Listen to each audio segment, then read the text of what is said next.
Om Purnamadaha Purnamidam Purnat Purnam Udachyate Purnasya Purnamadaya Purnamevavashishyate. Om Shanti Shanti Shanti. Om Brahmanandam Param Sukhadam Kevalam Jnana Murtim Dvandvatitam Gagana Sadrisham Tattvamasyadi Lakshyam Ekam Nityam Vimalamachalam Sarvadhi Sakshi Bhutam Bhavatitam Triguna Sadgurum Tam Namami. Om. Adorations to Sadguru, who is Brahman, the giver of supreme bliss, embodiment of pure consciousness, one without a second, vast as the ether, infinite, eternal, beyond the three gunas and their modifications, the supreme preceptor. Yoga Vasistha in Utpatti Prakarana, and we are in section 114. And Sage Vasistha continues to give insight into the illusory nature of the world process and the truths, the absolute reality that this self alone exists. It is the Sankalpa of the mind that forces one to experience a painful condition in dream, making him feel, for example, that he is about to be destroyed. Likewise, it is another form of Sankalpa that causes awakening in the individual, resulting in his perception of waking up and realizing that he is no longer affected by the illusion of the dream. To go into the deeper understanding, when we use the term Sankalpa, normally it implies a sudden mental will develops within yourself. Mental will for any experience. You're always directed by your mental will. This is what I want to do. You are seated in meditation. Now your mental says, open your eyes. It's Sankalpa. Then you start thinking, what else should I do? Then one Sankalpa says, you have not taken your tea, go and take it. Then comes Vikalpa. Now why don't you repeat your mantras? Finish the whole session of your sadhana. And you move your one head this way, Sankalpa, another.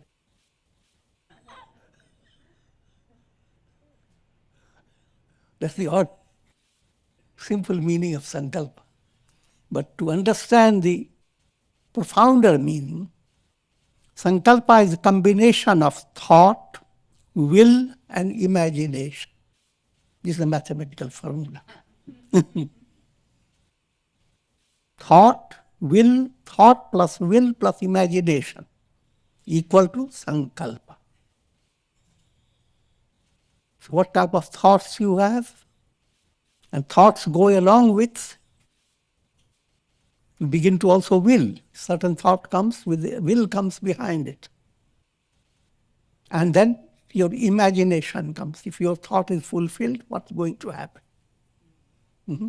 Now, is the thought thoughtable?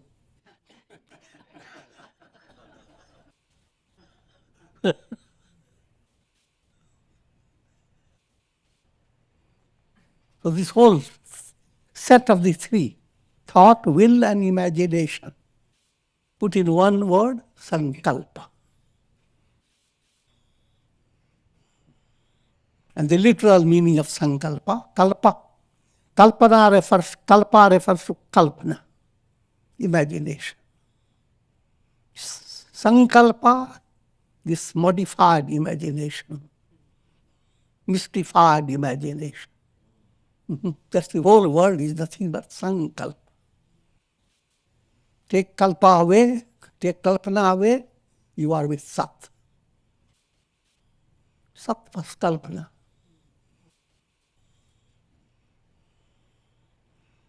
And the illustration is, your Sankalpa is not in your conscious state because your thoughts depend upon your subconscious. And your willing, behind all your what you think, the way you will, the way you imagine, they are all sourced by your vasanas, subtle desires. And go further, samskaras. So therefore you are not completely independent, completely clear about what do you want, what really you should do. You're not clear about it. Your sankalpa, you have to figure it out. And in figuring it out, your head shakes. This way, sankalpa, this way, vikalpa.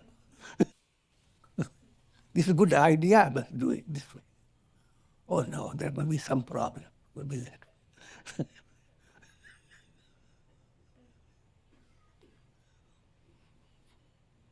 Therefore, in order to come to a right sankalpa,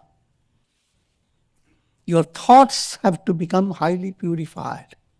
That's a project of Dhyana yoga. Your will has to become purified. That's the project of meditation, Dhyana yoga. Your imagination has to be purified. That's the project of Bhakti yoga. How you imagine, how you feel behind things. And karma yoga is implied. Because depending upon your thought, will, and imagination, you move yourself in karmic process. Putting it more in a precise way, karma yoga allows you to develop bhavana, pure bhavana. Karma yoga removes impurities, promoting bhakti to flow. And bhakti goes along with jnana. And all blossom into jnana. All the four are always there. They are the four brothers, Rama, Lakshmana, Bharata, Satruna. And all together is Sankalpa. Hare Rama.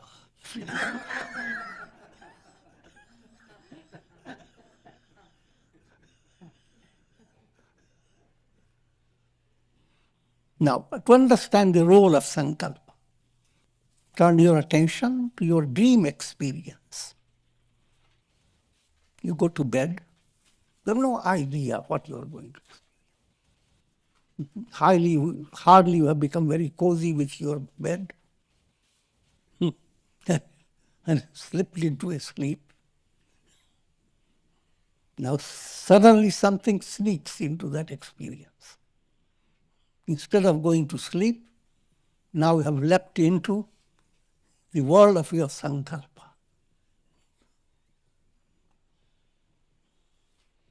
So many ideas and thoughts and feelings are all stuck together. And they suddenly begin to express, not completely maturely, but more in the subconscious level, not in conscious level. However, while you are in dream, your experiences are exactly as they are always there. If you are having an accident in the practical world, the way it pains you, the same way it pains you also in dream. There is no difference. Only difference is when you wake up. You are accident-free. But that difference also exists. The world experience is called long dream. And just like you wake up from your dream and discover the entire dream was a play of Sankalpa, thought, will, and imagination. Similarly, this waking state is also the play of Sankalpa. Your thoughts, your will, your imagination, all arising out of your unconscious. Unconscious is the source behind all your experiences. And led by karma, you go on creating change in your vasanas and samskaras. So your dreams are not always the same. The dream, I'm talking about both. The dream changes according to the nature of your vasana. The world dream also goes on changing, led by the law of karma, law of operation of the samskaras. The moment you become enlightened, again, I'm saying the moment allegorically, your movement to enlightenment is a progressive movement. As you move towards enlightenment, your mind begins to hold that understanding that even though things are changing, and even though there's a glaring truth, nothing of you will exist just in a few years. You can't be shocked.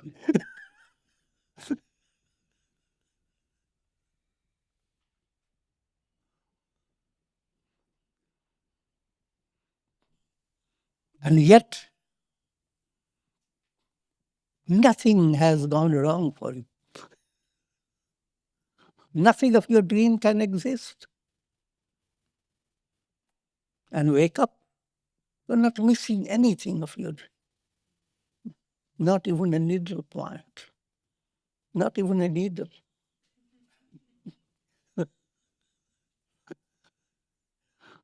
This point has to go deeper and deeper in your mind. Otherwise, you are constantly day and night busy with illusion that I'm going to acquire what I want to acquire. And what you want to acquire is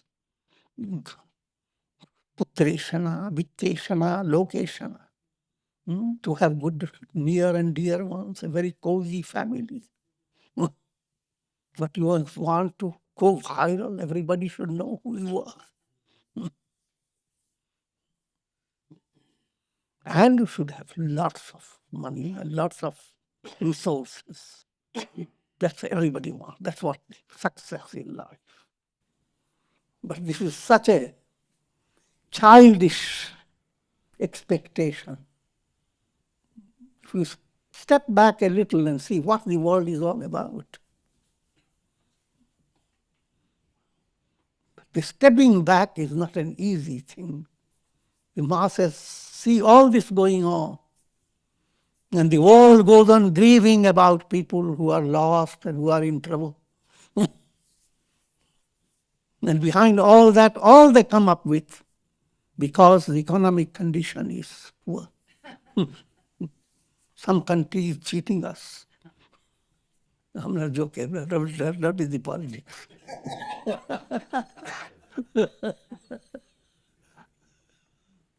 That has its own reality, the thing to go against it. But the idea to understand a profounder way human beings live their lives as in a dull-witted manner as animals live.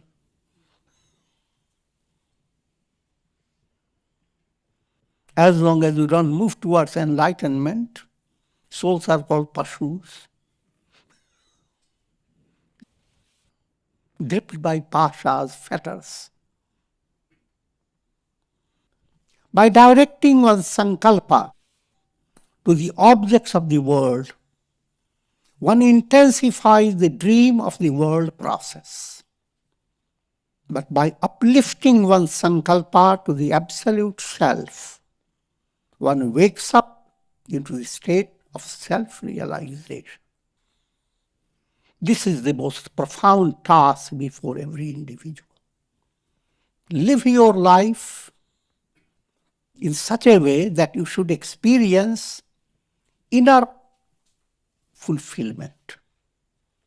You should experience increasing sense of stability within yourself, peace, fulfillment,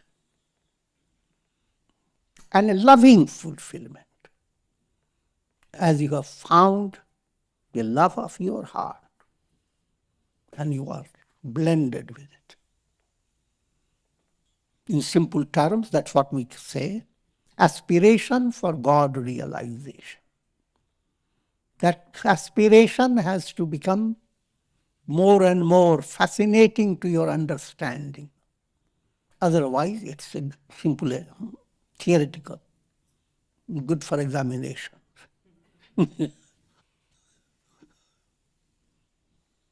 So, once that inner taste begins to develop, and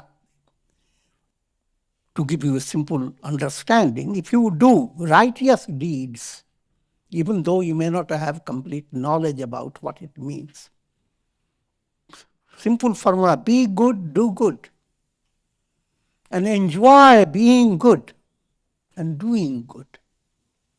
If you put yourself in that level and you start doing good deeds and see the change that occurs in your heart, when you see the fruit of your good karmas, you see people who are suffering, they begin to smile.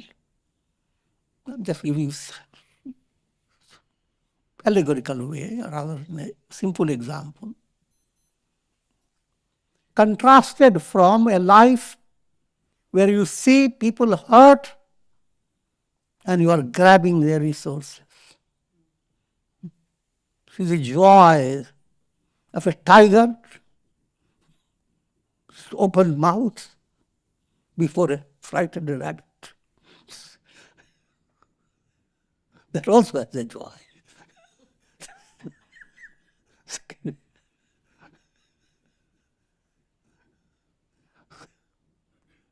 So the first point is move away from rajasic and tamasic karmas. Understand that degrades you extremely.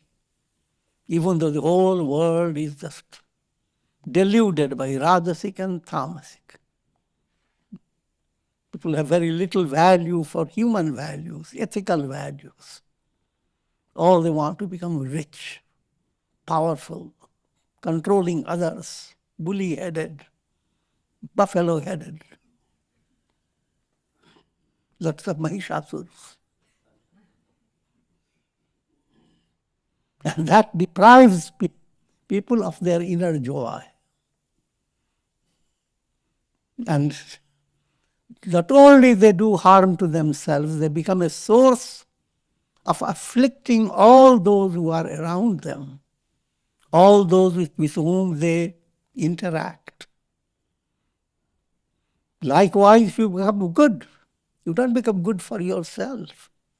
You begin to infuse goodness in all people around you. Can't help it. A flower that has fragrance can't just stay keeping all the fragrance within its lips. It spills out through every petal. So that's understand, therefore, two prospects. One is rajas tamas, that's degrading your personality, making you extremely sick. Physically, you may be medically very healthy, but that doesn't mean you are happy. Elephants are very healthy.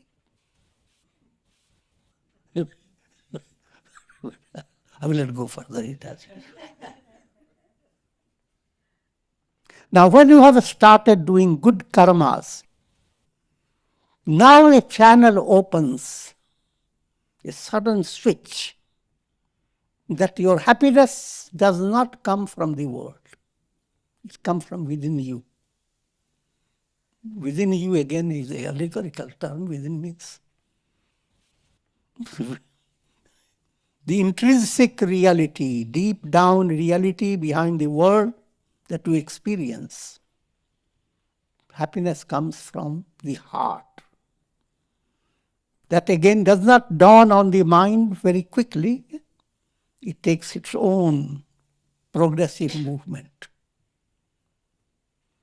So then what happens, in spite of challenging situations, you develop a life that does not fill the heart with garbage. Your heart goes on drawing devotion, divine virtues.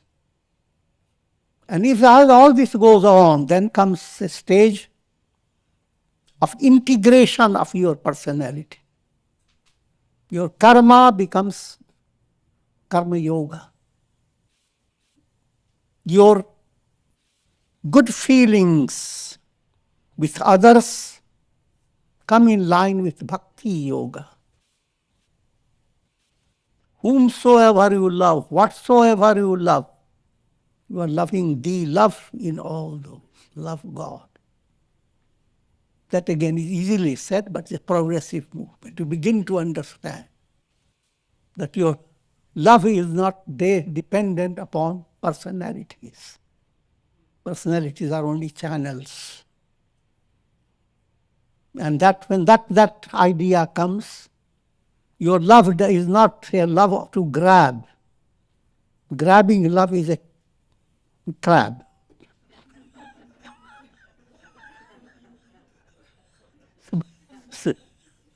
It's mamata movement. It's movement of moha. You like something, grab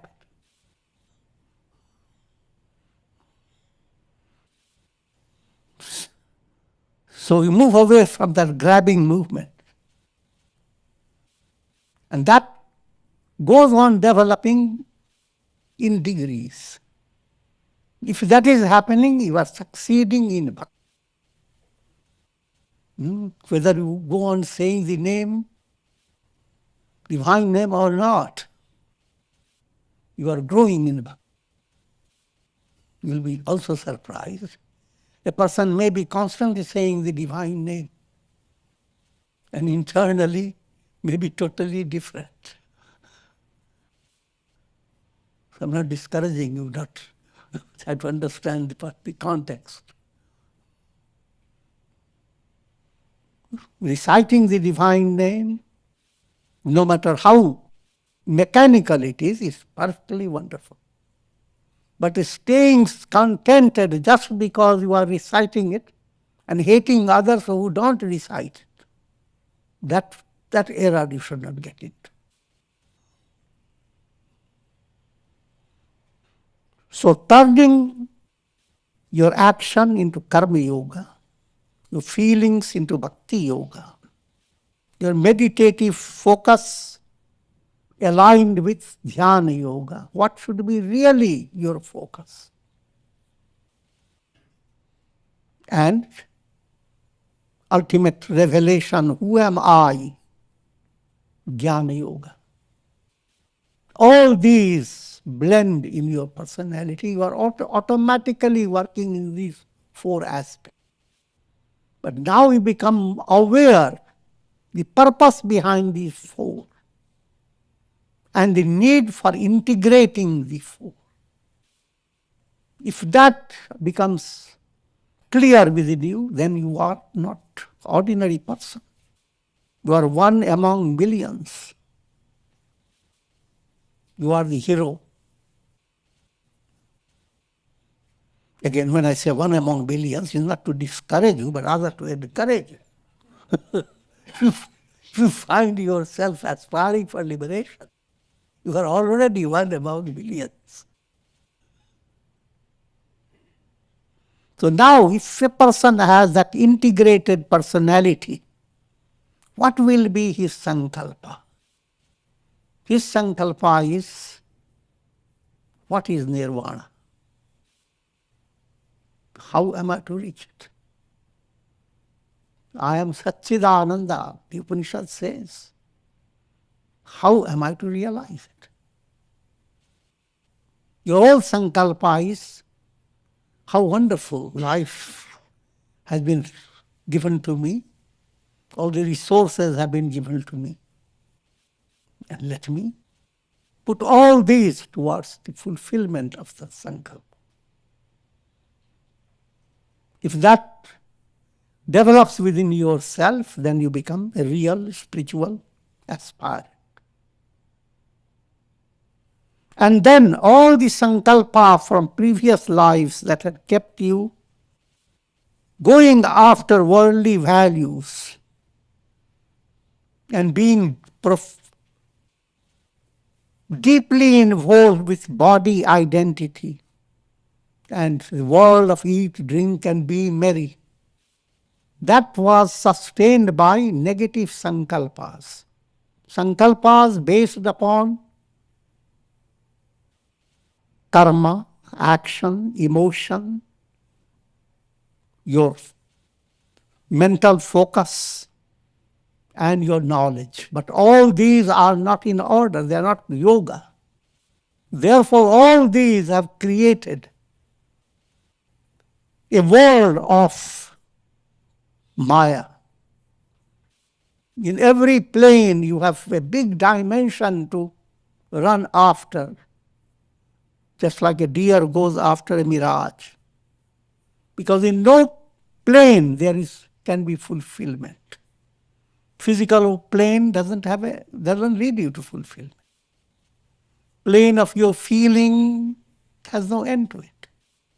A plane of intellectual understanding, there is no limit to it, how much you have to know. All that the science has given to you, and people put their head up, how much we know and how those people 50 years back didn't know. But don't you realize in 50 years later, similar will be your case. Ridiculed. How little they knew. So, the world of intellectual knowledge has no fulfillment for you. So, all the three lokas, if you are interested in them, you are a loko. No matter how big those lokas are.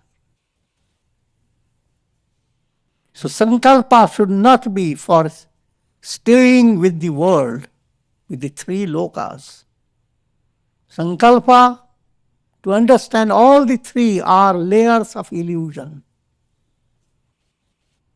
And therefore, the profound Sankalpa, Dhrida Sankalpa, Sat Sankalpa, may I attain enlightenment. And that should become the ruling Sankalpa within your heart. When the mind is controlled, the senses become incapable of creating vasanas of subtle desires. We are being given insight into how to change your kalpana, your sankalpa, from worldly goal to enlightenment. Begin with understand your personality is like a chariot. Senses should not guide your chariot. They should be under control. And one who controls the senses should not be a drunk driver.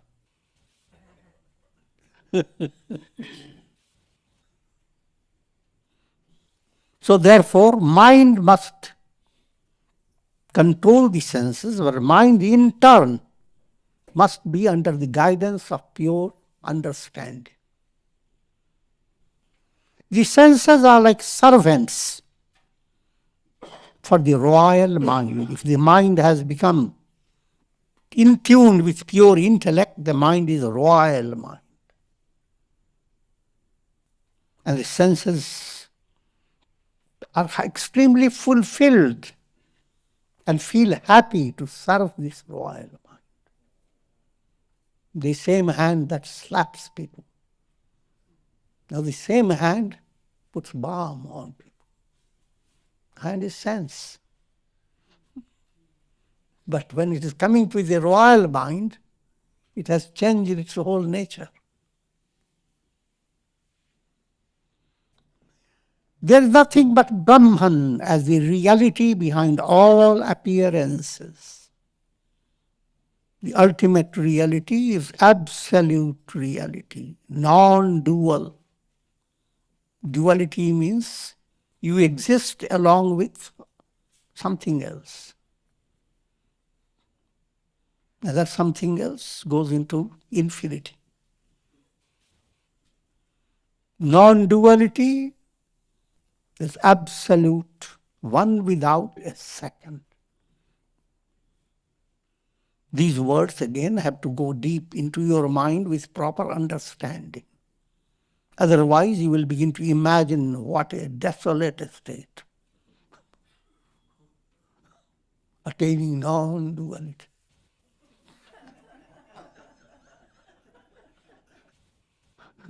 Left in a vast desert, never to meet anybody.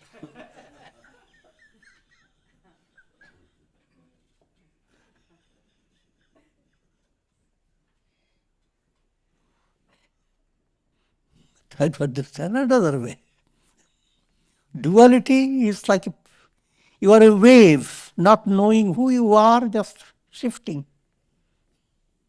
And you can't live without other waves around you. So your personality is a wave personality, constantly turning to other waves, calling them mama wave, father, papa waves, dear waves and dear waves.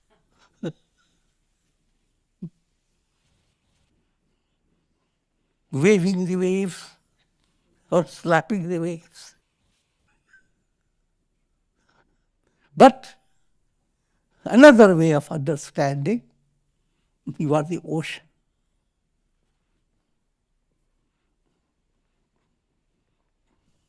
Ocean, not a single wave exists in it. All waves are transcended. But as long as you are a wave, there is always other than you. And you are in a predicament where you are controlled by time, space, causation. But I'm also, ocean again is allegorical simile. There is nothing to be thought of other than Brahman. Because Brahman alone exists. Therefore, O Rama, adopt the highest form of self-effort. That is, integrate your personality, practice integral yoga. All that is designed to root out the source of all vasanas, that's ignorance. And thereby, a revelation. Aham Brahmasmi, I am, that am I.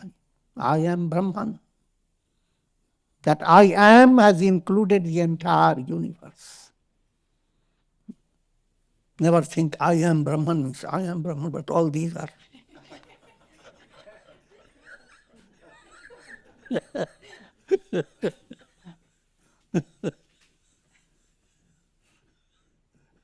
That I am is all that your mind can imagine.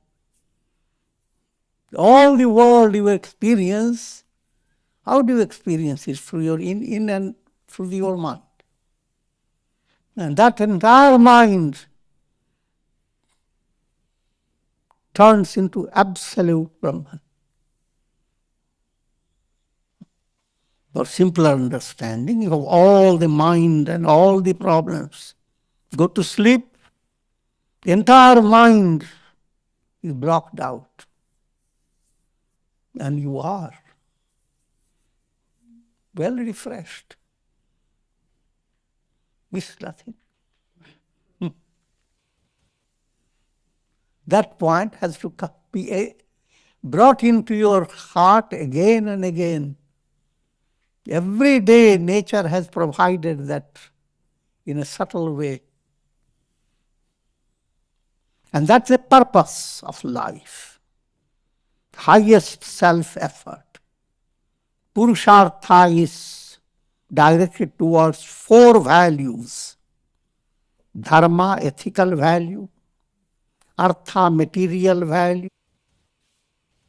Kama, called vital value, which value relates to your social relations. Moksha, liberation, the infinite spiritual value. And moving towards a value type of process, that's your purushartha, self-effort. Reaching the invaluable state. The ignorance about the nature of the self is the basis for the network of vasanas that have in turn evolved the world of numerous objects. For easy understanding, your vasana leads you into dream. Your vasana has brought about numerous objects in your dream. And all objects and all situations in your dream are illusory. They don't exist. By entertaining the thought, these are my sons, this is my wealth, this is my house, these are my possessions, which I understand in a proper way. From practical point of view, you must attend to your possessions. If you carry your bag in the airplane, you must know where you have put it. You must know where is your passport, where is your iPad. Practical reality is not being contradicted. Rather, the more organized you are in your practical world, greater is your ability or possibility to go into that dimension. Nothing exists. Nothing belongs to me. Give you simple illustration. If you are not attending to your physical body and you are getting sicker, now someone says you are not the body. Don't worry. It's difficult to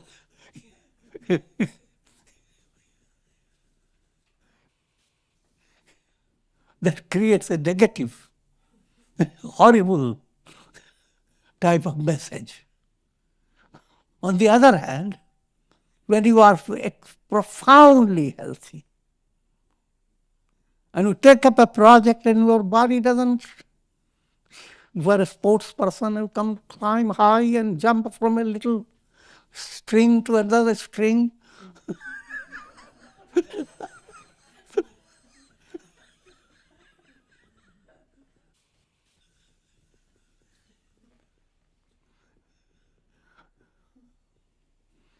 What I'm trying to say, there is an instinctive way you become separated from your body.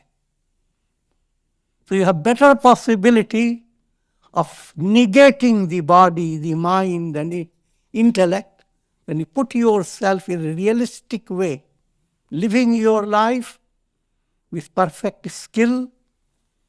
Therefore, everything that you do should have become your worship of God.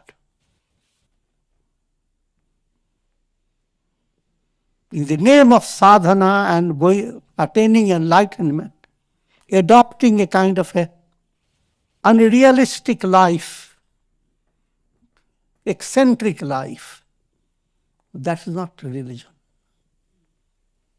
Though it is a big temptation in the name of religion. And that has to be properly controlled by under good guidance.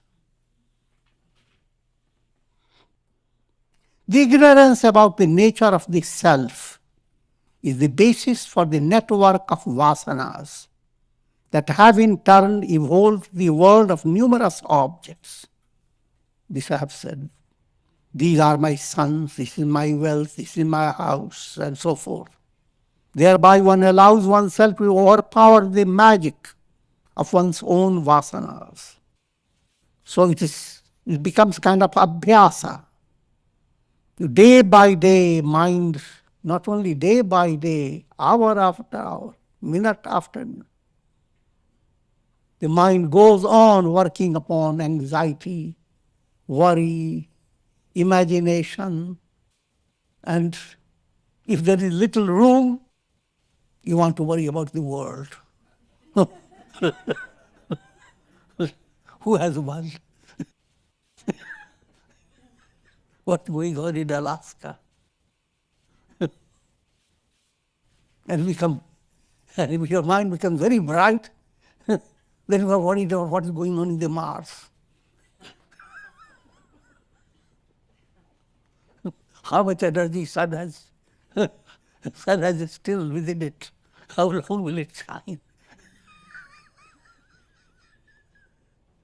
So there is no end. So all this is called practice. In the scriptures, you have the stories of demons practicing austerity. And people just take it granted. They never will question, how can a demon who didn't do any yoga exercise suddenly stays in Dhruva pose?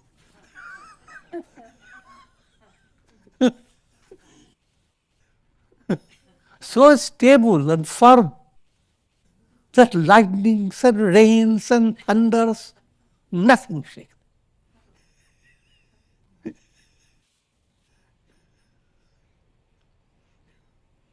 Try to understand what is really behind it.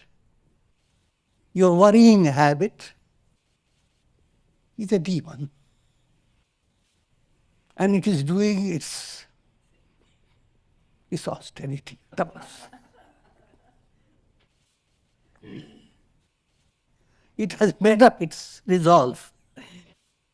Nothing can tempt me.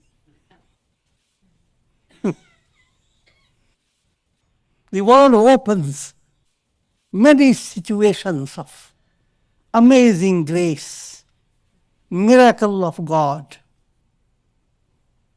And in fact, that godly presence is all around you. But you are not challenged by those temptations.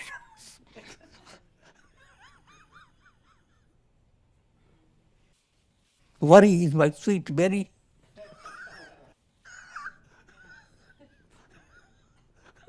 I live under the shoka tree.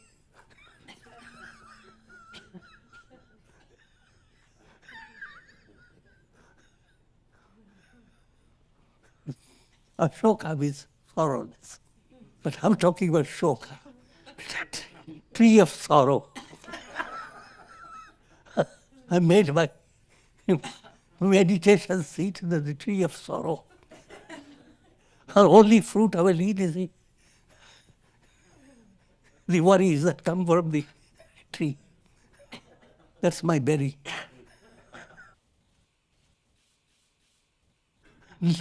No matter how many good news come, I'm not going to reject. Since the shatters austerity.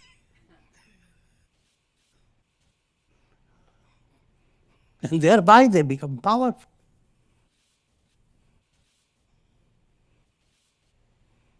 And in storyline, gods are again and again scolded by Vishnu and Shiva. If they have become powerful by their austerity, why don't you do the austerity? The idea is switch your attention, learn from your negative troubles. Those troubles have become strong because they did austerity. Now, no matter what the trouble, you are going to bring God within you. You are going to relax. You are going to smile even in the midst of adversities, because with God's help, all this will not be there. Adversities have no reality. That allow that to happen day by day, just like the demons do their austerity. Learn from them, they are your guru. Do your austerity in your own way. The big difference is demons' austerity and their strength, no matter how much strength, is the realm of illusion. But whatever strength you gain, backed up by virtue, is absolutely substantial. Light is substantial, darkness is not. So there is big relief if you begin to understand. Otherwise, you go on calculating. These demons have been for so many births, and they are all waiting. And you start counting the demons, and there are people who do that. Day by day, they have driven away this type of pishachas, but there are other pishachas there. The idea is those pishachas have no reality.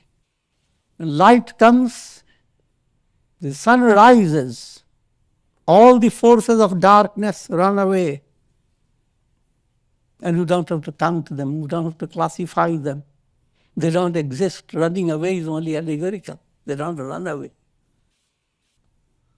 Light is the reality. And that type of austerity that I have described, that you learn from stability and sustained movement, that you learn from your negative anger, hate, greed, how they have been sustained, how they have been patient. They are admirable qualities.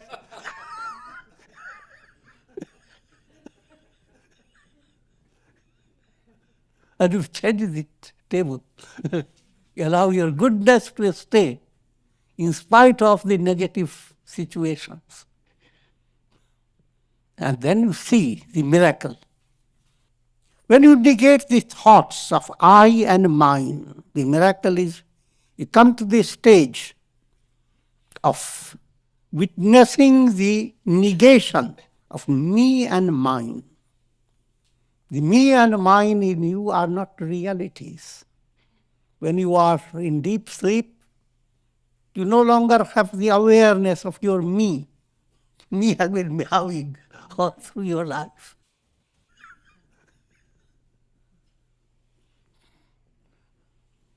I'm just joking, but try to understand. The term me you have said through your many embodiments. To each embodiment says, this is me, this is me. There are countless me's are meowing.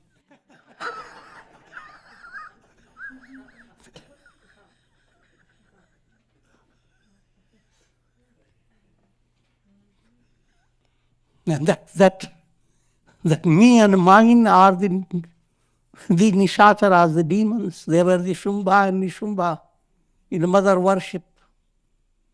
And they became so powerful. And they were negated by Mother Mahasaraswati, symbolic of wisdom, enlightenment. Therefore, take recourse to the association of those who are enlightened. Now, giving simple instructions instead of going to too much of the advanced type of knowledge. How do you want to begin your lives? Simple, Satsanga. Move away from those negative forces, dark forces and their austerities. Start the positive in you to follow the same illustration. Let the positive do its austerity. In other words, insist on your goodness, insist on following the path of virtue. If you slip, don't go back, constantly holding on to the memory, I have slipped, I have slipped. Then you are encouraging the negative in you. So first point, Satsanga. Satsanga is a broad term, but simple term. Come to a situation, just like Satsanga you are having, where you listen to these spiritual teachings under good guidance, as well as where you allow your life to flow with the practice of integral yoga, where you begin to understand the importance of being good and doing good. And in turn, you become a source of satsanga for others. Satsangatve nihasangatvam. The satsanga begins to develop. You are not trapped by attachments. The world moves on and you don't stay on, holding on to objects of the world for your pleasure. Nihasangatve nirmohatvam. As you begin to understand that you are not defined by objects, you are not controlled by objects. You are like the sky. Clouds don't control the sky. That type of untouched state, that's what you are. The satsangatve nihasangatvam. Nihasangatve nirmohatvam. Now moha cannot grip you if you develop that type of quality. Nirmohatve nischalatatvam. If moha is not there, your mind will not complain of being uncontrollable. Because mind has gotten such a fascinating experience.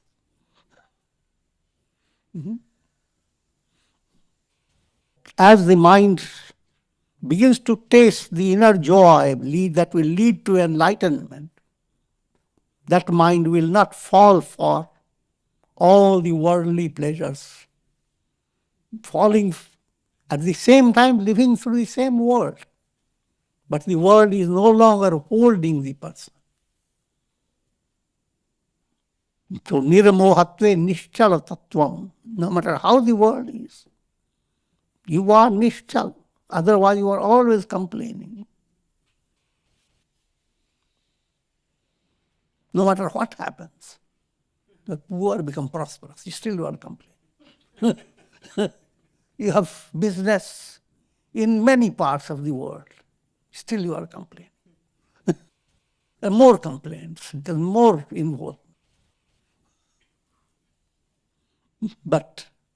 And deep down you are shallow, you don't know where you have to be. But when you have followed the spiritual movement, satsanga, satsangatve, nihasangatvam, nihasangatve, nischal, nirmohatvam, nirmohatve, nischal tattvam. Deep down, there is nothing to be shaken. That's the goal. And about it, you have no doubt, etc. Nischal tattva, if nischal tattva is there, then all the good within you, the devas will go on practicing their austerity without interruption. And it will lead to liberation. Nischal tattva jivan mukti. By the practice of inquiry and reflection. So if you enter into a satsanga, you begin to practice inquiry, who am I? And manana, reflecting in such a way that you understand the subtle meaning of the scriptures.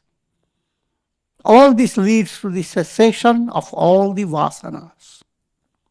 Discover the fact that you are free from the delusion of birth, death, and the varying conditions of life. Shuddhosi, buddhosi, niranjanosi, sansara maya parivarjitosi. That's the Hindu culture. To be introduced to the very newborn baby in a cradle,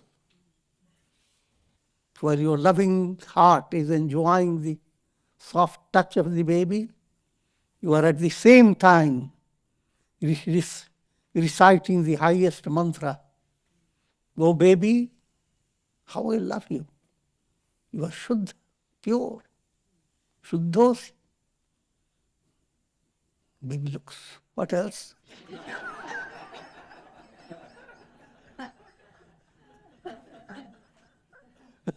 Buddhosi. You are enlightened. Sansara maya parivarjitosi. Your soul, samsara maya, is not going to touch. That's real motherly love. That's the purpose of love. If you love someone, see that soul, attain enlightenment. Anything else is just a baby illusion. With this I've concluded. Om Purnamada Purnamidam Purnat Purnamudachyate Purnasya Purnamadaya Purnameva Avashishyate Om Shanti Shanti Shanti.